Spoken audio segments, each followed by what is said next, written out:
धन्यवाद धन्यवाद धन्यवाद। स्तुति और महिमा की योग्य पिता परमेश्वर, बड़ी नम्र दीनता के साथ प्रभु हम आपके चरणों में आते हैं पिता। इस समय प्रभु जी हम आपके सम्मुख आते हैं, आपकी उपस्थिति में आना चाहते हैं प्रभु जी। एक बार फिर प्रभु इस समय प्रभु आपने हमें अब तक संभाला है प्रभु पिता परमेश्वर। हम धन्यवाद करते हैं आज के वचन के लिए प्रभु, जो वचन आपने हमें दोबारा दिया है प्रभु, जिसके हम धन्यवाद करते हैं पिता। धन्यवाद करते पिता परमेश्वर, इस वचन के द्वारा लोग आशीषित होने पाए परमेश्वर। हाँ पिता परमेश्वर, हम धन्यवाद करते हैं आने वाले वचन की जो आपने हमें दिया। आगे के समय को प्रभु हम आपको देते हैं। जो हमारे भाई बहन इस चैनल को देख रहे हैं प्रभु, उन सब के लिए हम आशीष को मांगते हैं प्रभु जी। हाँ पिता परमेश्वर, सब बातों में प्रभु हम आपको महिमा देते हैं। हमारे उद्धारकर्ता प्रभु यीशु मसीह के नाम से मांग लेते हैं, आमीन। धन्यवाद करते हैं पिता परमेश्वर का आज के सुंदर समय के लिए जो परमेश्वर ने हमें दिया है। दोबारा हम परमेश्वर की उपस्थिति में बने हैं, इसके लिए हम परमेश्वर का कोटि कोटि धन्यवाद करते हैं। आज हम जीवित हैं, सबसे बड़ा अनुग्रह हमारे जीवन में यही है। हम धन्यवाद करते हैं आज के इस वचन के लिए जो परमेश्वर के द्वारा हमको मिला है। हम निकालेंगे बाइबल में से लूका की पुस्तक, उसका 12वां अध्याय और उसकी 21वीं आयत। लूका की पुस्तक उसका 12वां अध्याय उसकी 21वीं आयत, जहाँ बाइबल इस प्रकार बोलती है, ऐसा ही वह मनुष्य भी है जो अपने लिए धन बटोरता है परंतु परमेश्वर की दृष्टि में धनी नहीं है। ऐसा ही वह मनुष्य भी है जो अपने लिए धन बटोरता है परंतु परमेश्वर की दृष्टि में धनी नहीं है। हालेलुया। धन्यवाद करते हैं इस वचन के लिए जो परमेश्वर ने हमें दिया है। जब बाइबल इस प्रकार बोलती है, ऐसा ही वह मनुष्य भी है जो अपने लिए धन बटोरता है और परंतु परमेश्वर की दृष्टि में धनी नहीं है। हम धन्यवाद करते हैं इस वचन के लिए। और जी हम इसकी कुछ आयत ऊपर देखेंगे, 20वीं आयत को देखेंगे। हम इसी की तो वहाँ लिखा है कि परंतु परमेश्वर ने उससे कहा, हे मूर्ख, इसी रात तेरा प्राण तुझसे ले लिया जाएगा। तब वह जो कुछ तूने इकट्ठा किया है वह किसका होगा। हम इस संसार में रहते हुए बहुत सारा धन इकट्ठा करने की सोचते हैं। हम इस संसार में रहते हुए बहुत सारी जगहों पे जाकर के हम जॉब करना चाहते हैं। बहुत सारी जगहों पे हम जाकर के जॉब को महत्व देना चालू कर देते हैं। बहुत सारी जगहों पे हम जाकर के परमेश्वर को आदर देना तो नहीं, हम धन और दौलत को आदर देना चालू कर देते हैं। लेकिन बाइबल इस समय बोलती है, परंतु परमेश्वर ने उससे कहा कि हे मूर्ख, इसी रात तेरा प्राण तुझसे ले लिया जाएगा। तब जो कुछ तूने इकट्ठा किया वह किसका होगा। इसी रात तेरा प्राण ले लिया जाएगा तो जो तूने इकट्ठा किया किसका होगा। हम बहुत सारी योजनाएं बनाते हैं, हम बहुत सारी कल्पनाएं करते हैं कि हमारे जीवन में हम यहाँ से भी कमा सकते हैं, हम वहाँ से भी कमा सकते हैं, हम सब जगहों से कमा सकते हैं। लेकिन आज रात हमारा प्राण ले लिया जाएगा तो आपका धन जो आपने इकट्ठा किया वो धन आपके किस योग्य है, किस काम में आएगा। वो आपको मृत्यु से, वह धन आपको मृत्यु से नहीं बचा सकता है। वह धन आपको परमेश्वर के पास जाने से रोक रहा है। वह धन आपको परमेश्वर की आराधना करने से रोक रहा है।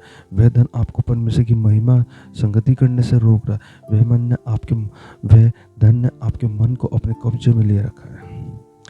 परंतु परमेश्वर ने उससे कहा, हे मूर्ख, इसी रात तेरा प्राण ले लिया जाए तो वह धन किस काम को जो तेरे पास में इकट्ठा है। और सचमुच आज रात हमारी मृत्यु हो जाती है, आज रात हम प्रभु में चले जाते, सो जाते, तो हमारा वो धन किस काम को जो आज हमने इकट्ठा करके रखा, आज जो हमने इकट्ठा करके अपने सम्मुख रखा कि हम उस धन से बहुत सारी योजनाएं बनाते, लेकिन वह धन किस काम को अगर हमारा प्राण आज रात हमारे पास से चला जाए तो। आज रात हम मर जाते तो हम क्या करेंगे। आज रात हम मर जाते तो हमारा वह धन कौन लेगा। आज रात हम मर जाते तो हमारा पीछे का सब कुछ किस काम का। अब क्या बो रहा है परमेश्वर के अंदर। आपने अभी तक परमेश्वर के लिए क्या बोया। आपने क्या परमेश्वर के वचन को लोगों तक सुना।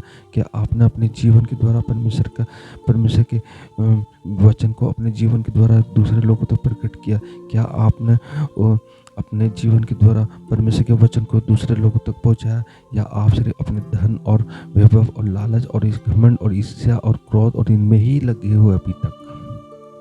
आपने क्या अपने जीवन से कितनी आत्माओं को आपने अपने जीवन से बचाया। आपने परमेश्वर की महिमा कितने लोगों तक सुनाई है, परमेश्वर की महिमा कितने लोगों तक की है, परमेश्वर की महिमा कितने लोगों तक आपने अभी भी जारी रख रखी है। क्या आप परमेश्वर के सम्मुख जाना चाहते हैं, लेकिन आपको सबसे पहले आपका धन, आपका सब कुछ छोड़ के आपको प्रभु के पीछे चलना होगा। क्या आप परमेश्वर के पीछे चलने के लिए अपना धन, अपना वैभव, अपना क्रोध, अपना घमंड सब कुछ छोड़ने के लिए आप तैयार हैं? तो ही आप परमेश्वर के सम्मुख जाएंगे। अर्थात आप परमेश्वर के सम्मुख नहीं जा सकते। आप उस स्वर्ग की मिरास जो परमेश्वर प्रभु यीशु मसीह ने जो हमको स्वर्ग के जाने का रास्ता हमें दिखाया है, उस स्वर्ग में आप नहीं जा सकेंगे, क्योंकि आपने अपना सब कुछ नहीं छोड़ा। आपने अपना सब कुछ आज भी उस सब कुछ आपने पकड़ रखा जिसके लिए परमेश्वर आपको मना करता है।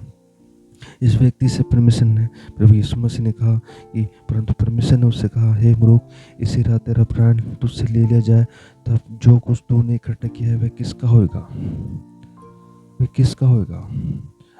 आज रात सब कुछ हमारा प्राण हमारे पास से चला जाता तो हमारा सब कुछ किसका होगा? आप खुद सोचे, आज रात हमारा प्राण ले लिया जाता है तो हम क्या करेंगे? हम कुछ नहीं कर सकते।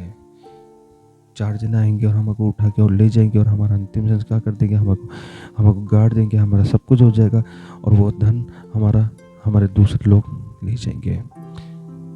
आपने क्या बोया परमेश्वर के लिए, क्या खोया परमेश्वर के लिए, आप खुद जान से अपने आप को परखे कि हम क्या बो रहे, क्या परख रहे, क्या हम परमेश्वर के सम्मुख जाने की योग्य है या नहीं।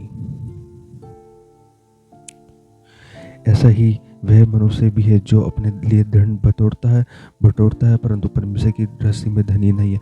आप परमेश्वर की दृष्टि में धनी नहीं है।